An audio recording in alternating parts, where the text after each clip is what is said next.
Assalamualaikum warahmatullahi wabarakatuh. Ananda bu guru yang soleh dan solihah, mudah-mudahan kalian semuanya dan keluarga dalam keadaan sehat. Berjumpa kembali dengan Bu Yati dalam pembelajaran jarak jauh. Hari ini kita belajar pendidikan agama Islam muatan akidah akhlak. Nah, pada pembelajaran sebelumnya kita telah mempelajari akhlak terpuji. Siapa yang masih ingat apa itu akhlak terpuji? Ya, akhlak terpuji adalah akhlak atau perbuatan tingkah laku yang mencerminkan kebaikan-kebaikan. Nah, akhlak terpuji diantaranya yaitu patuh, taat, kasih sayang. Nah, hari ini kita mempelajari yaitu akhlak terhadap orang tua. Baiklah, Ananda bu guru cintai karena Allah. Sebelum masuk materi, adapun tujuan pembelajaran kita hari ini adalah diantaranya satu, siswa dapat menyebutkan akhlak terhadap orang tua, baik itu yang masih sehat, yang sedang sakit, ataupun orang tua kita yang sudah meninggal dunia. Nah, yang kedua, siswa dapat menyebutkan hikmah dari kisah teladan Nabi Ibrahim dan Nabi Ismail. Anda semuanya siap menerima materi hari ini? Oke, siap ya. Akhlak terhadap orang tua. Ketika orang tua kita masih sehat, akhlak kita terhadap beliau adalah yang pertama, yaitu berkata sopan kepada ibu dan ayah. Kita tidak boleh berkata yang kasar. Nah, yang kedua adalah mematuhi perintah ayah dan ibu kita. Yang ketiga adalah tidak menyakiti hati ibu dan ayah kita. Yang keempat, menyenangkan hati ibu dan ayah kita. Adapun kegiatan yang dapat menyenangkan hati beliau yaitu kita melaksanakan sholat 5 waktu, mengerjakan PR, apalagi membantu beliau. Ya, di antaranya adalah kita bantu orang tua kita, misalkan cuci piring, nah membersihkan tempat tidur. Nah, yang kelima adalah mendoakan beliau setelah kita selesai sholat. Nah, karena salah satu doa yang diijabah oleh Allah adalah doa anak yang soleh.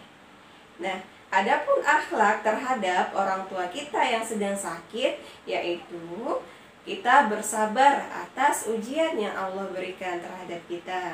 Yang kedua, kita merawat ibu ataupun ayah kita yang sedang sakit.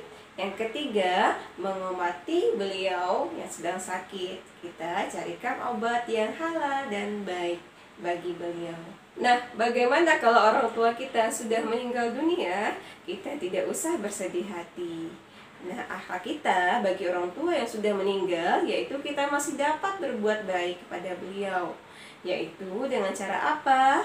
Dengan menyolatkannya, memandikan jenazahnya, apalagi yaitu tidak kalah penting mendoakan beliau ketika kita setelah selesai sholat.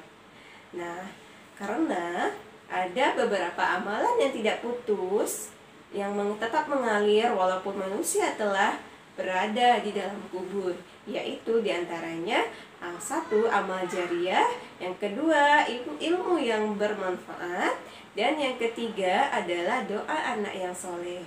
Jadi kita masih dapat mendoakan ibu dan ayah kita walaupun beliau sudah tidak ada di dunia ini. Ananda yang soleh dan solihah, nah, kenapa kita harus berbuat baik kepada orang tua? Yaitu karena Allah telah perintahkan dalam surat Al-Isra ayat 23, yang artinya, dan Tuhanmu telah memerintahkan agar kamu jangan menyembah selain Dia, dan hendaklah berbuat baik kepada ibu bapa. Jika salah seorang di antara keduanya atau dua-duanya sampai berusia lanjut dalam pemeliharaanmu, maka sesekali janganlah engkau mengatakan kepada keduanya perkataan dan janganlah engkau membentak keduanya, dan ucapkanlah kepada keduanya perkataan yang baik. Nah, setelah ini ada suatu kisah teladan yang dapat kita teladani, yaitu tentang ketaatan dan kesabaran Nabi Ibrahim dan Ismail. Sebagaimana anjuran berkurban dengan memotong hewan ternak itu adalah bermula saat Nabi Ibrahim mendapatkan wahyu melalui mimpinya untuk menyembelih putra kesayangannya, Nabi Ismail. Ia pun kemudian menceritakan mimpinya kepada Nabi Ismail untuk menyembelihnya. Dengan penuh ketaatan, Nabi Ismail pun menyerahkan nyawanya untuk disembelih. Nah, apa hikmah dari kisah Nabi Ibrahim dan Ismail ini? Yaitu salah satu, kecintaan kepada Allah harus lebih besar dibandingkan kepada anak istri. Seorang muslim ada kalanya mendapatkan ujian berat untuk menguji keimanannya. Dan wajib seorang anak taat kepada orang tua dalam hal kebaikan. Kita juga disunahkan berkurban bagi yang mampu sebagai ketaatan kepada Allah.